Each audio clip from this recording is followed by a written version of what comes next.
Dear students, good morning. कैसे हैं आप सभी का स्वागत है स्टूडेंट डिजिटल एजुकेशन प्लेटफॉर्म। तो आज की इस वीडियो में हम बात करने वाले हैं रिसर्च मैथोलॉजी के क्वेश्चन सोल्व करेंगे, जिसमें आपको टॉपिक वाइज क्वेश्चन सोल्व करवाया जाएगा। टोटल आपके 100 क्वेश्चंस की सीरीज़ है जो आपको क्लास वाइज प्रोवाइड करवा दी जाएगी। आज पार्ट फर्स्ट है आपकी क्लास का 100 क्वेश्चंस का, जिसमें आपके 30 क्वेश्चंस टोटल सोल्व करवाए जाएंगे। काफ़ी इंपॉर्टेंट क्लास है ये, इसके क्वेश्चंस भी काफ़ी इंपॉर्टेंट है। कुछ क्वेश्चन ऐसे हैं जो PYQ पेपर से लिए गए हैं और कुछ क्वेश्चन ऐसे हैं जो इम्पोर्टेंट हैं आपके जो आने वाली एग्ज़ाम्स हैं उसमें काफ़ी आपका इम्पोर्टेंट रहने वाले हैं। तो काफ़ी अच्छा सिलेबस मैंने कवर किया है। यहाँ पे हर टॉपिक से क्वेश्चन सेलेक्ट किए हैं और वो आपके इसमें सीरीज़ में आपके इंक्लूड किए गए हैं। तो वीडियो के एंड तक बने रहिए और सिनॉप्सिस की क्लास आपको शाम तक या फिर 10 नवंबर तक आपको प्रोवाइड करवा दी जाएगी।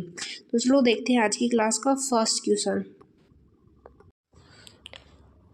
तो आज की क्लास का फर्स्ट क्वेश्चन है जिसमें आपको बाइलिंगुअल क्वेश्चन प्रोवाइड करवाए गए हैं, जिसमें हिंदी वाले स्टूडेंट हिंदी में देखेंगे और इंग्लिश वाले स्टूडेंट अपना पेपर इंग्लिश में देखेंगे। क्वेश्चंस को और वीडियो को पॉज करके भी आप अपने क्वेश्चन पढ़ सकते हैं और आंसर खुद से देने की कोशिश करें।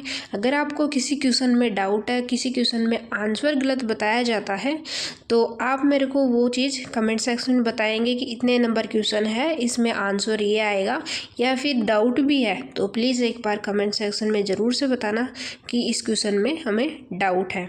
तो यहाँ पे फर्स्ट क्वेश्चन है कि मेथड इन सोशल रिसर्च नामक पुस्तक के लेखक कौन है। आपकी जो पुस्तक है मेथड इन सोशल रिसर्च, इस पुस्तक के जो लेखक है वो कौन है। तो यहाँ पे आपके ऑप्शन नंबर 3 दे रखा है यहाँ पे, गुड और हेट। तो इसका करेक्ट आंसर आपका क्या होगा, सी ऑप्शन सही है। क्वेश्चन नंबर फर्स्ट का करेक्ट आंसर आपका सी ऑप्शन है।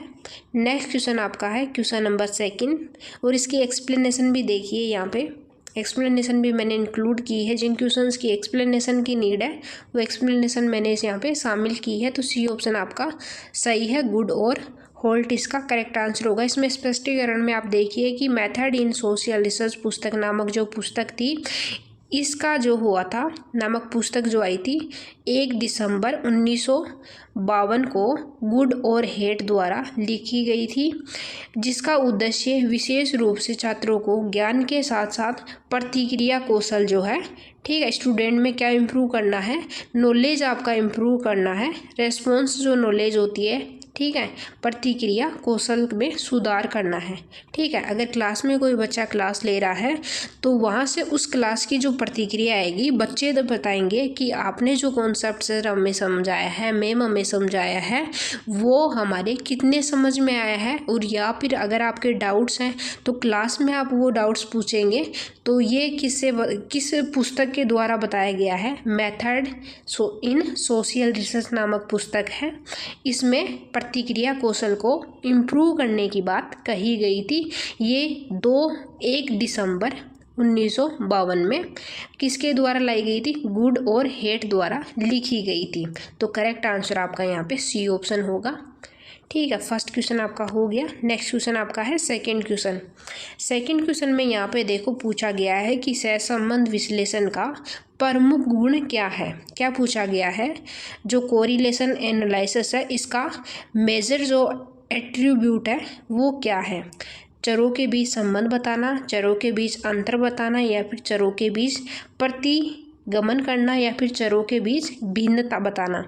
तो करेक्ट आंसर आपका क्या हो जाएगा, क्वेश्चन नंबर सेकंड का, इस चरों के बीच में जो संबंध होता है, कोरिलेशन एक्चुअल में क्या करता है, कोरिलेशन जो एनालाइसिस होता है, ये जो अलग अलग चर होते हैं उनके बीच में रिलेशन क्या है, ठीक है, उस संबंध को बताने के लिए हमें क्या करते हैं, जो है वेरिएबल्स है उनकी कैलकुलेशन करते हैं।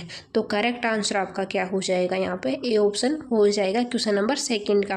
एक्सप्लेनेशन देखो यहाँ पे कि इसका करेक्ट आंसर आपको मैंने बता दिया कि चरों के बीच संबंध के लिए क्या किया जाता है, सहसंबंध की गणना की जाती है। इसमें स्पष्टीकरण में मुख्य रूप से सहसंबंध विश्लेषण एक या अधिक मात्रात्मक स्वतंत्र चर, जो मात्रात्मक होते हैं, क्वालिटेटिव जो होते हैं स्वतंत्र चर, और या एक या अधिक मात्रात्मक निर्भर चर के बीच संबंध खोजने पर ध्यान केंद्रित करता है। तो यहाँ पे ए ऑप्शन आपका सही हो जाएगा। नेक्स्ट क्वेश्चन आपका है क्वेश्चन नंबर 3 नंबर क्वेश्चन में पूछा गया है कि उस वैचारिक ढांचे का नाम क्या है जिसमें अनुसंधान किया जाता है।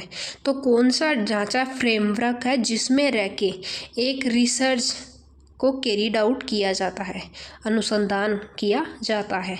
उसमें अनुसंधान परिकल्पना होगी, अनुसंधान सारांश होगा, अनुसंधान प्रतिमान होगा या फिर अनुसंधान डिज़ाइन होगी। तो यहाँ पे क्वेश्चन नंबर 3 है, इसका करेक्ट आंसर आपका हो जाएगा अनुसंधान डिज़ाइन, रिसर्च डिज़ाइन। सबसे पहले हम क्या करते हैं, जब भी रिसर्च करना चाहते हैं, किसी टॉपिक को सेलेक्ट करते हैं, उसके सबसे पहले हम क्या करते हैं, एक रिसर्च डिज़ाइन करते हैं, एक रूपरेखा तैयार करते हैं। अगर जैसे हम क्लास में जाते हैं तो क्लास की जो पाठ्य योजना तैयार करते हैं उसी प्रकार से रिसर्च करते हैं तो एक रिसर्च योजना, ठीक है, क्या करते हैं, रिसर्च डिज़ाइन तैयार करते हैं जिसमें आप जो रिसर्च करना चाहते हो उसके बारे में उसमें इंक्लूड करते हो, सारी चीज़ों पहले आप उनको शामिल करते हो, ठीक है। सबसे पहले क्या करना होता है कि आपको रिसर्च किस टॉपिक पे करना है वो टॉपिक देखते हो, इस टॉपिक पे क्या प्रॉब्लम आ रही है इसके बारे में सेलेक्ट करते हो, फिर आप डाटा देखते हो कि डाटा कहाँ से कलेक्ट करना है, डाटा के लिए आपके सोर्सेज क्या रहने वाले हैं, प्राइमरी सोर्स लोगे या फिर सेकेंडरी सोर्स लोगे, फिर आप देखोगे कि हमें जो सोर्स लेने हैं, प्राइमरी लेने हैं वो कहाँ से लेने हैं, सेकेंडरी लेने हैं वो कहाँ से लेने हैं, क्या हमें न्यूज़पेपर से लेने हैं या फिर पुराने जो पेपर्स हैं वहाँ से लेने हैं या फिर खुद जाके फील्ड वर्क करना है। फिर आपका डाटा कलेक्ट होने के बाद में हम डाटा को एनालिसिस करेंगे, डाटा को एनालिसिस करने के बाद में उसकी रूपरेखा वगैरह बनाएंगे, फिर रिपोर्ट राइटिंग करेंगे। तो ये सारी रूपरेखा किस में की जाती है, अनुसंधान डिज़ाइन में की जाती है। लिटरेचर रिव्यू करते हैं ना, तो लिटरेचर रिव्यू भी क्या होता है, एक अनुसंधान करने की जो प्रक्रिया है उसका एक प्रोसेस होता है। जैसे हम स्टेप्स पढ़ते हैं ना कि identify the problem, literature review करते हैं, डाटा कलेक्शन करते हैं, हाइपोथेसिस करते हैं, एनालिसिस ऑफ डाटा करते हैं। तो इस प्रकार क्या होता है, अनुसंधान का फ्रेमवर्क जो होता है, वैचारिक ढांचे का नाम है वो है आपका अनुसंधान डिज़ाइन। तो डी ऑप्शन आपका यहाँ पे सही हो जाएगा क्वेश्चन नंबर 3 का। अगर आप PDF प्राप्त करना चाहते हो इस क्लास की तो आप टेलीग्राम चैनल ज्वाइन करिए। टेलीग्राम के लिए आपको क्या है, इस वीडियो का जो डिस्क्रिप्शन है उसमें आपको लिंक ऐड की हुई है इस वीडियो के डिस्क्रिप्शन में, जहाँ पर आपको टेलीग्राम पे फ्री ऑफ कॉस्ट ये PDF आपको प्रोवाइड करवा दी जाएगी। मेरे द्वारा जो भी कंटेंट प्रोवाइड करवाया जाता है वो फ्री ऑफ कॉस्ट होता है, जो आपको टेलीग्राम चैनल पे PDF या PPT फॉर्मेट जो भी फॉर्मेट आपका बनता है वो आपको प्रोवाइड करवा दिया जाता है वहाँ पे फ्री ऑफ कॉस्ट। और PhD के जो कैंडिडेट है वही वहाँ पर ज्वाइन है, वहाँ पर क्लासों के बारे में डिस्कस होता है, टॉपिक्स के बारे में डिस्कस होता है, या फिर अलग अलग यूनिवर्सिटी के वहाँ पे कैंडिडेट्स जुड़े हुए हैं जो रिसर्च स्कॉलर भी हैं और अभी प्रिपरेशन भी कर रहे हैं PhD के लिए यूनिवर्सिटी के लिए। तो आप वहाँ ज्वाइन करेंगे तो आपको काफ़ी ज़्यादा हेल्प मिलेगी। अलग अलग स्टेट्स के वहाँ पे कैंडिडेट्स जुड़े हुए हैं, तो आप भी ज्वाइन कर लीजिए। और PDF के लिए आप कमेंट सेक्शन में बता सकते हैं और वहाँ पे टेलीग्राम पे भी मैसेज कर देना कि हमें PDF की रिक्वायरमेंट है, ठीक है। तो वहाँ पे आपको PDF अवेलेबल करवा दी जाएगी। तो इसका एक्सप्लेनेशन देखना 3 नंबर क्वेश्चन का।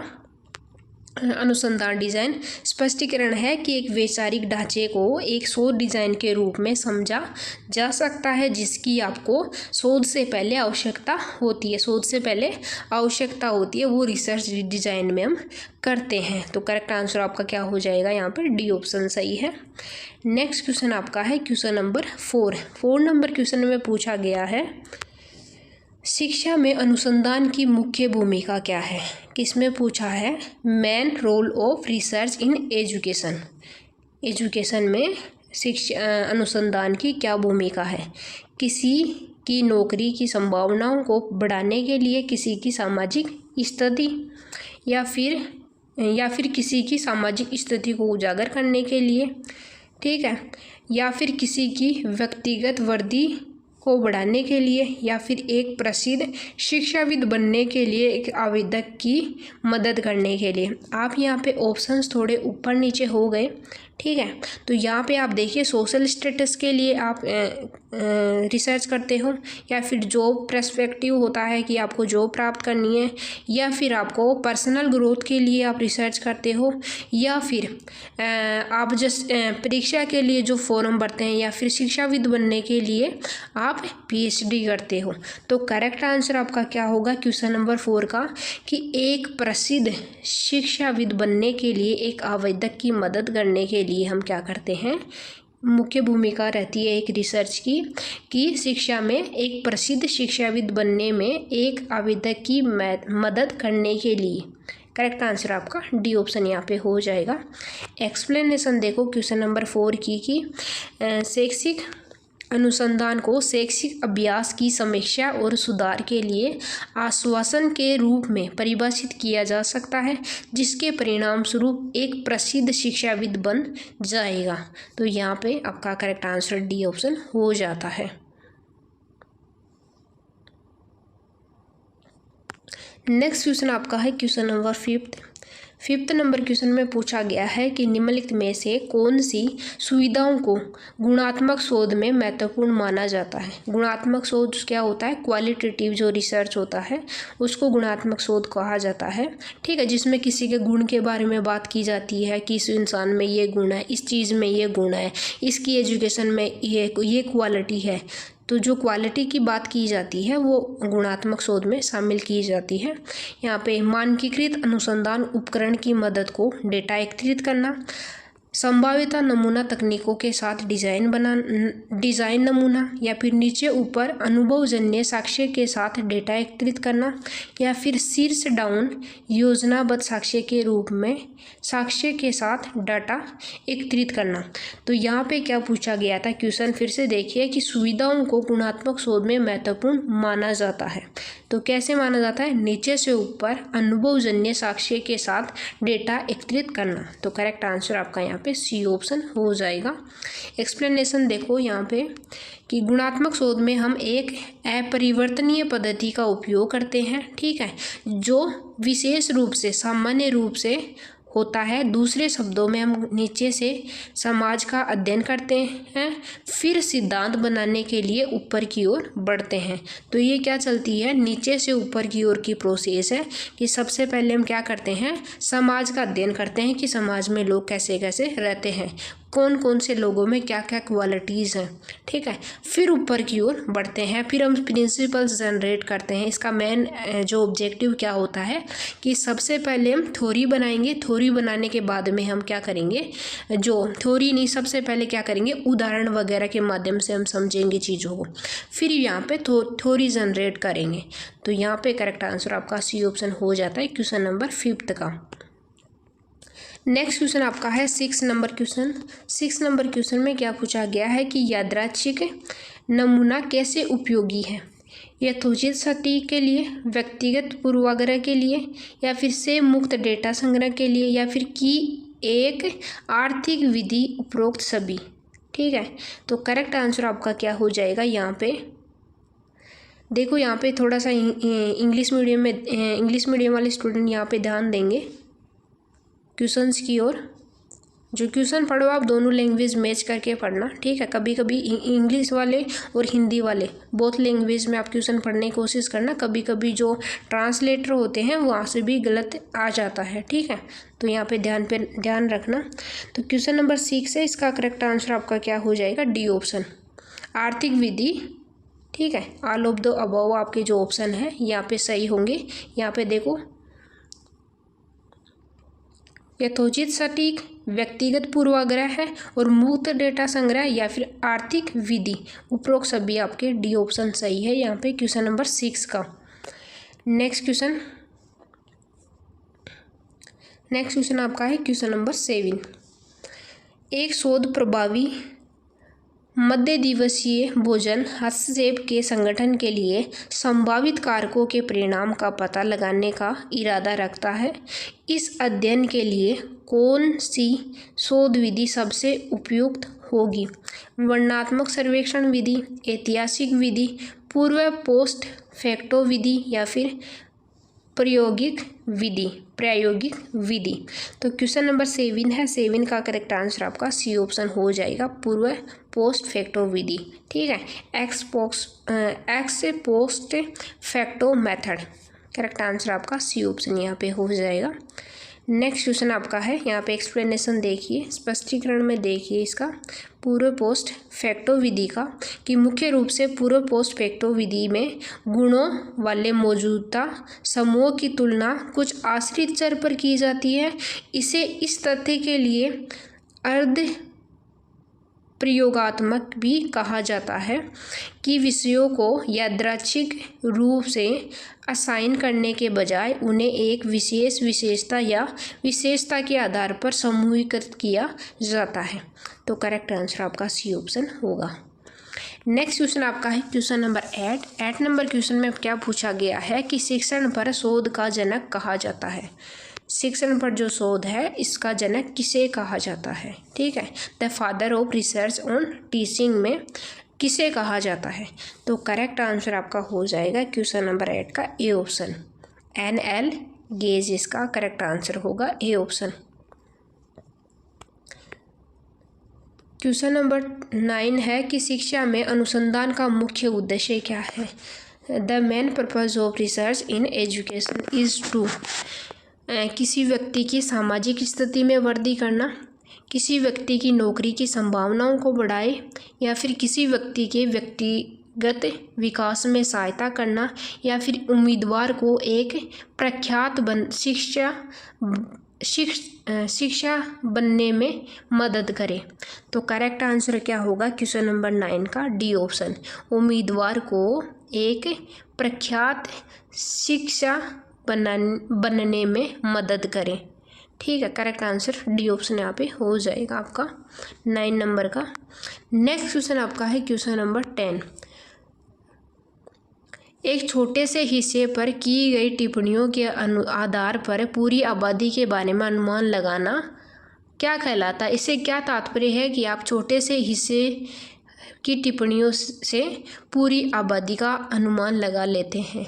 ठीक है, वस्तुनिष्ठ अनुमान, छंदानुमान, निगमनात्मक अनुमान या फिर आगमनात्मक अनुमान। तो करेक्ट आंसर क्वेश्चन नंबर 10 का यहाँ पे हो जाएगा आगमनात्मक अनुमान, इंडक्टिव इन्फेरेंस। करेक्ट आंसर आपका डी ऑप्शन यहाँ पे हो जाएगा।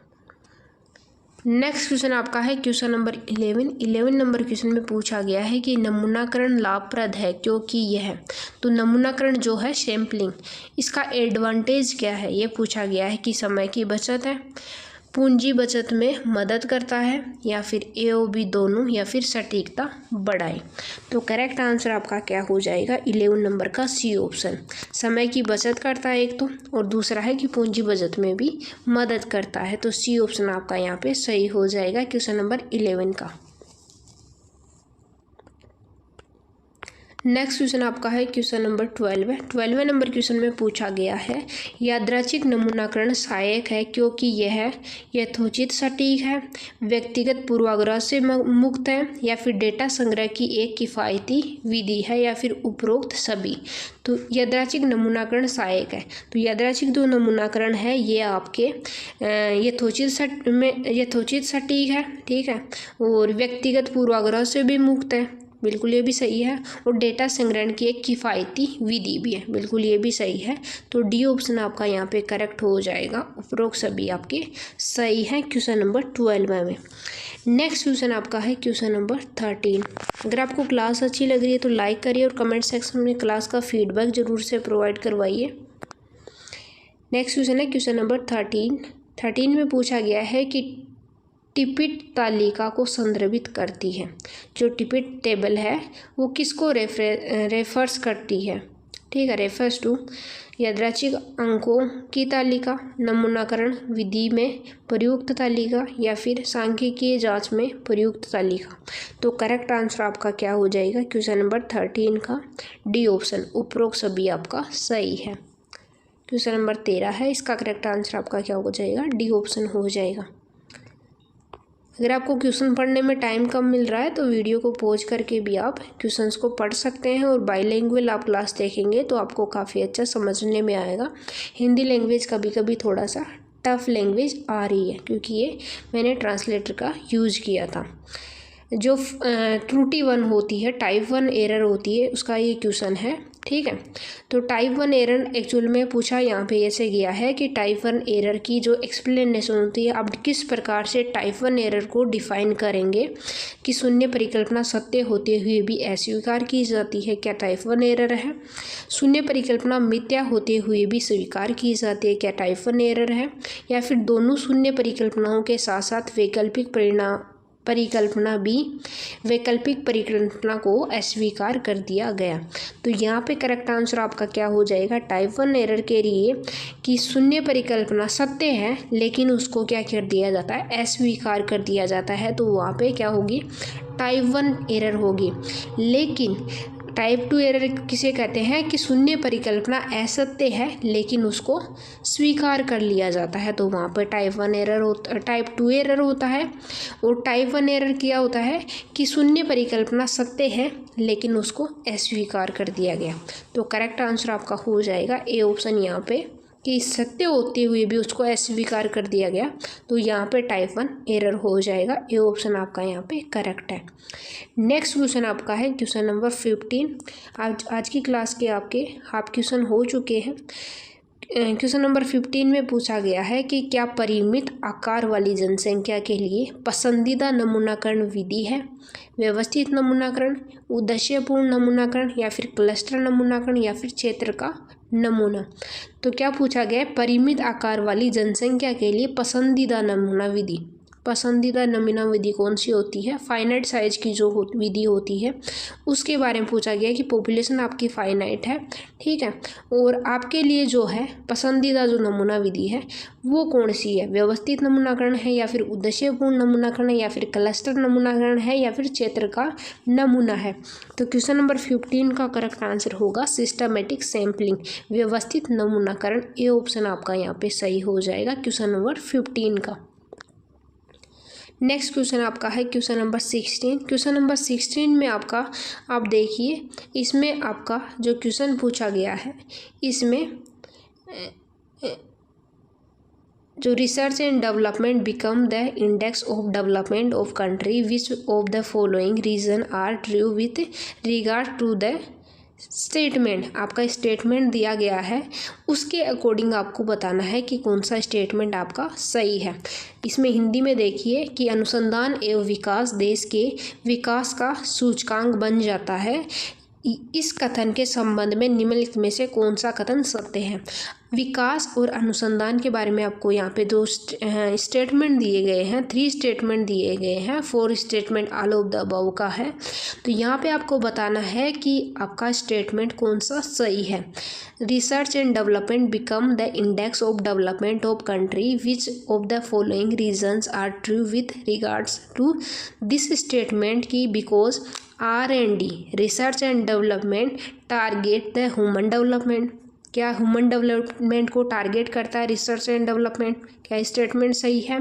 या फिर because R&D research and development can improve the standard of living of the people in a country, क्या ये सही है। या फिर because R&D reflect the true economy and social conditions prevailing in a country, तो क्या ये सही है। तो यहाँ पे जो स्टेटमेंट आपके दिए 3 स्टेटमेंट दिए गए हैं, इनके अकॉर्डिंग आपके कौन से स्टेटमेंट अप्रोप्रिएट आपका सेट होता है यहाँ पे। तो करेक्ट आंसर आपका यहाँ पे हो जाएगा डी ऑप्शन। ये तीनों आपके सही है। ह्यूमन डेवलपमेंट को टारगेट करता है, बिल्कुल सही है। यहाँ पे standard of living people in a country, बिल्कुल इसको भी इम्प्रूव करता है। फिर है economic and social condition prevailing in a country, बिल्कुल इसको भी रिफ्लेक्ट करता है। तो करेक्ट आंसर आपका हो जाएगा यहाँ पर डी ऑप्शन क्वेश्चन नंबर 16 का। नेक्स्ट क्वेश्चन यहाँ पे हम बात करेंगे क्वेश्चन नंबर 17 का। 17 नंबर क्वेश्चन में पूछा गया है कि निम्नलिखित में से कौन सी रिपोर्ट लेखन का एक आवश्यक तत्व नहीं है। रिपोर्ट लेखन जो होती है आपकी रिसर्च की लास्ट स्टेप होती है। यहाँ पे आपने जो रिसर्च किया है उसके बारे में रिपोर्ट लिखनी होती है कि आपका रिसर्च का जो रिपोर्ट है वो क्या तैयार हुआ है। ठीक है, रिपोर्ट आपकी कैसी है। अगर इन फ्यूचर अगर कोई रिसर्चर है वो रिसर्च कर रहा है, ठीक, अपने रिसर्च वर्क के दौरान आपकी रिसर्च देखता है तो वो सबसे पहले देखेगा कि इस रिसर्च की रिपोर्ट जो है, ठीक है, रिपोर्ट है वो कैसी बनी है। क्या रिसर्च रिपोर्ट आपकी जो है वो आपकी रिसर्च की गई रिसर्च के अकॉर्डिंग है, ठीक है, उसको इफ़ेक्टिव लगती है, तब वो अपने रिसर्च में उसके डाटा शामिल करेंगे। ठीक है, तो ये काफ़ी अच्छी है कि रिपोर्ट आपकी अपने रिसर्च के अकॉर्डिंग होने से बढ़ा चढ़ा के कुछ भी नहीं दिखाना चाहिए।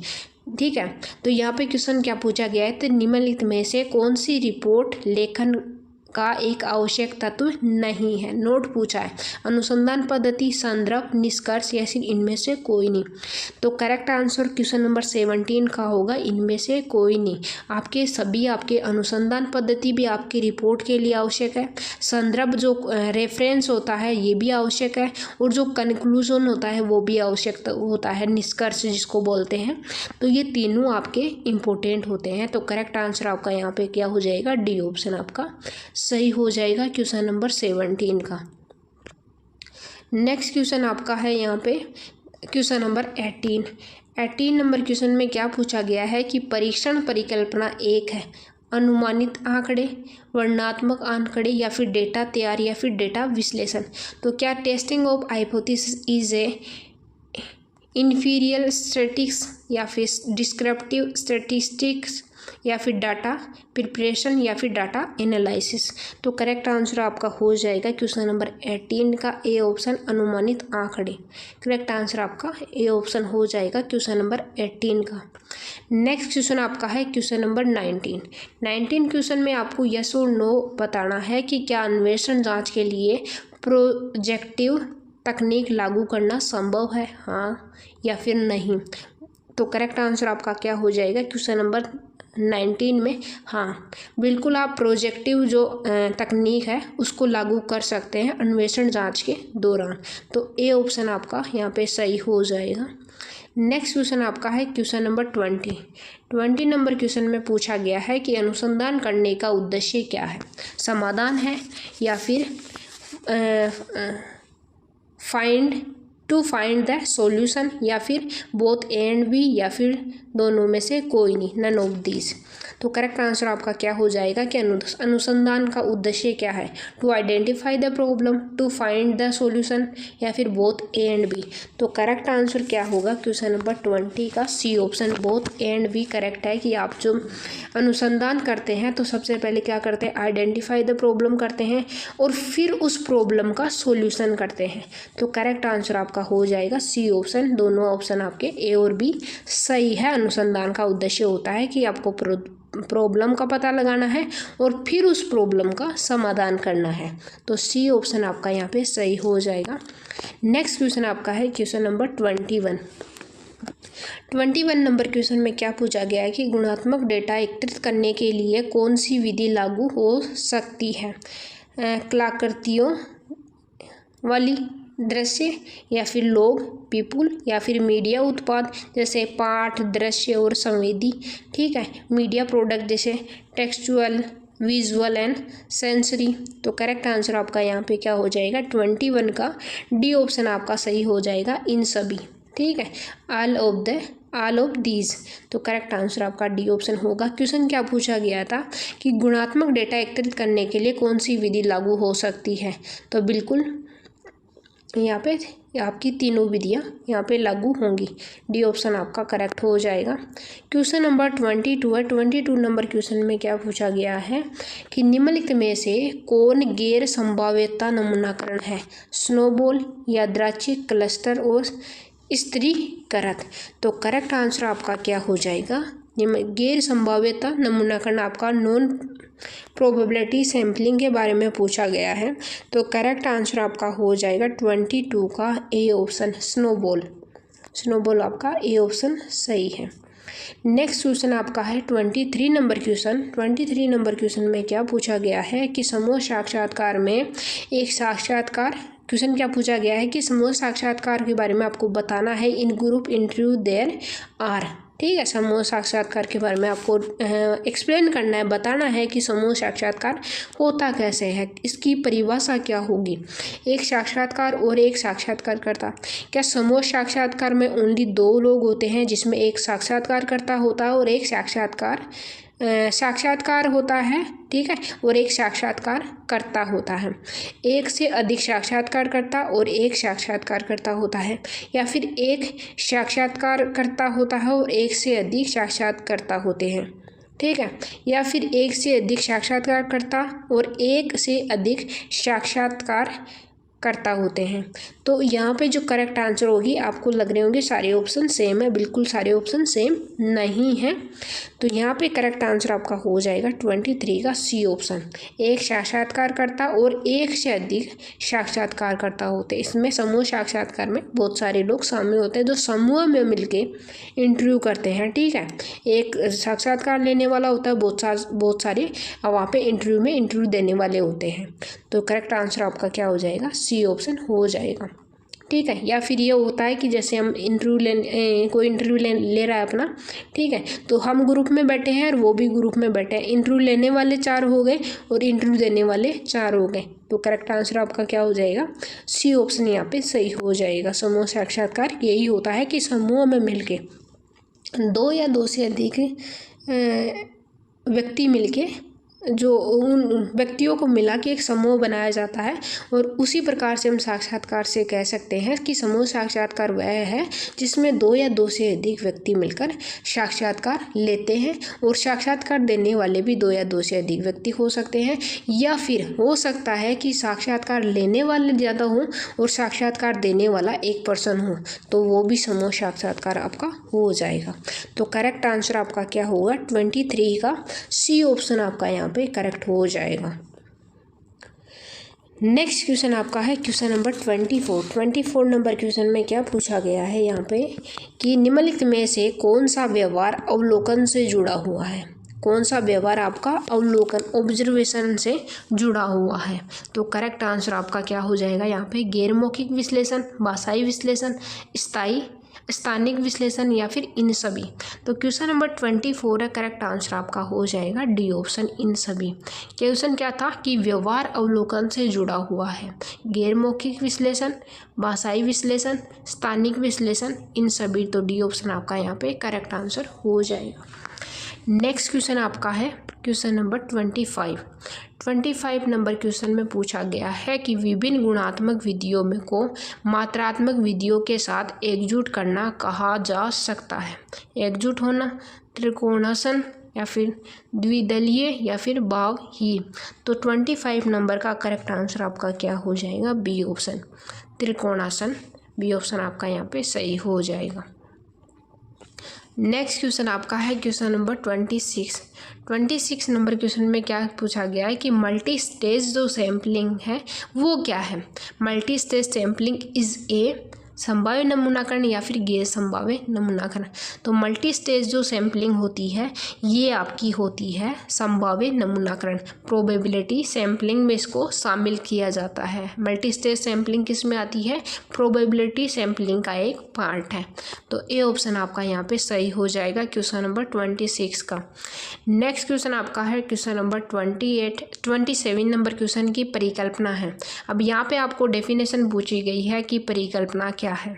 तो परिकल्पना क्या मौजूदा साहित्य से निकाला गया निष्कर्ष है, डेटा की व्याख्या है, या फिर चर है, या फिर चरों के बीच संबंध है, या फिर धारणाओं की तुलना है, कंपैरिजन ऑफ अजम्पशन, या फिर रिलेशन बिटवीन वेरिएबल्स, या फिर इंटरप्रिटेशन ऑफ डाटा, या फिर conclusion draw for exciting literature. तो परिकल्पना जो क्या है ये है डेटा की व्याख्या, ठीक है, क्या है, डेटा की व्याख्या है। तो बी ऑप्शन आपका यहाँ पे सही हो जाएगा। क्वेश्चन नंबर 27 का करेक्ट आंसर आपका बी ऑप्शन हो जाएगा। नेक्स्ट क्वेश्चन आपका है, यहाँ पे ऑप्शन ज़्यादा आ गए,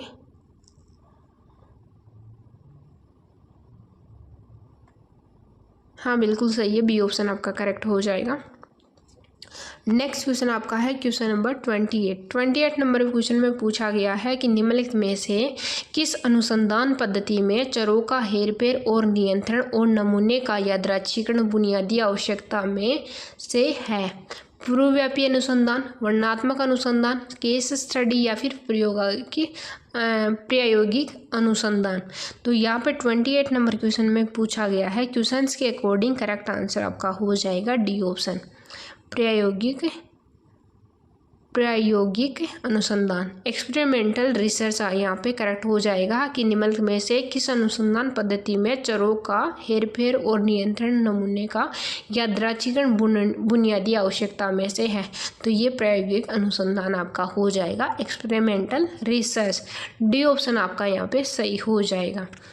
नेक्स्ट क्वेश्चन आपका है यहाँ पे 29 नंबर क्वेश्चन। 29 नंबर क्वेश्चन में क्या पूछा गया है, यहाँ पूछा गया है कि निम्नलिखित में से कौन सा गुणात्मक अनुसंधान की मुख्य विशेषता है। किसके बारे में, क्वालिटेटिव रिसर्च की जो आपकी जो फीचर्स हैं ये पूछा गया है कि which one of the following is the main features of qualitative research. प्रत्यक्षवादी धारणाओं को डेटा विश्लेषण से बचाता है, पहले से मौजूद श्रेणियों की सहायता ले या फिर आंकड़ों को संख्यात्मक रूप से एकत्रित करता है या फिर डेटा विश्लेषण की अनुभवजन्य पद्धति का उपयोग करता है। तो 29 नंबर क्वेश्चन है, इसका करेक्ट आंसर आपका हो जाएगा कि प्रत्यक्षवादी धारणाओं को डेटा विश्लेषण से बचाता है। तो करेक्ट आंसर आपका ए ऑप्शन हो जाएगा। यहाँ पे 29 नंबर का करेक्ट आंसर ए ऑप्शन होगा कि प्रत्यक्षवादी धारणाओं को डेटा विश्लेषण से बचाता है। ए ऑप्शन आपका सही है। नेक्स्ट क्वेश्चन आज की क्लास का है, लास्ट क्वेश्चन भी है। क्वेश्चन में पूछा गया है कि अनुभवजन्य शोधों में निम्नलिखित में से किस पद्धति का उपयोग किया जा रहा है। अपरिवर्तनीय विधि, कटौतीत्मक विधि या फिर पहल विधि या फिर वैज्ञानिक विधि। तो यहाँ पे जो क्वेश्चन है उसमें आपकी हिंदी जो ट्रांसलेट की गई है ऑप्शंस की वो थोड़ा सा गलत हो गई है। तो यहाँ पे देखिए आप कि which one of the following methodology is being used to empirical research, inductive method, deductive method और इनएडिटिव मेथड या फिर साइंटिफिक मेथड। ठीक है, तो करेक्ट आंसर आपका हो जाएगा यहाँ पे साइंटिफिक मेथड। वैज्ञानिक विधि आपकी क्या है, अनुभवजन्य शोधों में जो विधि काम में ली जाती है वो आपकी वैज्ञानिक विधि साइंटिफिक मेथड को काम में लिया जाता है। तो करेक्ट आंसर आपका यहाँ पर डी ऑप्शन हो जाएगा। तो आज की क्लास आपको कैसी लगी ये आप मेरे को कमेंट सेक्शन बताएंगे और फ्री ऑफ कॉस्ट आपकी जो PDF है आपको टेलीग्राम चैनल पे मिल जाएगी। लेकिन PDF आपको इसलिए प्रोवाइड करवाई जाती है कि आप रिवीजन के टाइम उसको यूज कर सके। आप अगर वीडियो देख रहे हैं तो उसमें आपको PDF हेल्प करती है कि आप साइड में अपने PDF के क्वेश्चंस टिक करते रहें और यहाँ पे वीडियो खुद से भी अगर कभी प्रैक्टिस में काम में लें तो आप PDF से आराम से कर लें। तो PDF आपको प्रोवाइड करवाई जाएगी अगर आप कमेंट करते हो इस वीडियो के डिस्क्रिप्शन में कमेंट सेक्शन में, या फिर आप टेलीग्राम चैनल पे आके मैसेज करते हो। ऐसे मैं PDF क्वेरी पे ही देती हूँ, ऐसे PDF मैं सेंड नहीं करती। तो आप PDF के लिए या तो कमेंट करना या फिर टेलीग्राम चैनल पे आके मैसेज डाल देना कि हमें PDF की नीड है। ठीक है, तो आपको PDF free of cost provide करवा दी जाएगी। तो मिलते हैं नेक्स्ट वीडियो में। और जिनका उत्तराखंड जो PhD कंबाइंड एंट्रेंस टेस्ट हुआ था उसके लिए सिनॉप्सिस आपको जल्दी मिल जाएगी। एक तो फॉर्मेट भी आपको प्रोवाइड करवा दिया जाएगा, हिंदी एंड इंग्लिश लैंग्वेज में, बोथ लैंग्वेज में आपको सिनॉप्सिस का फॉर्मेट प्रोवाइड करवा दिया जाएगा।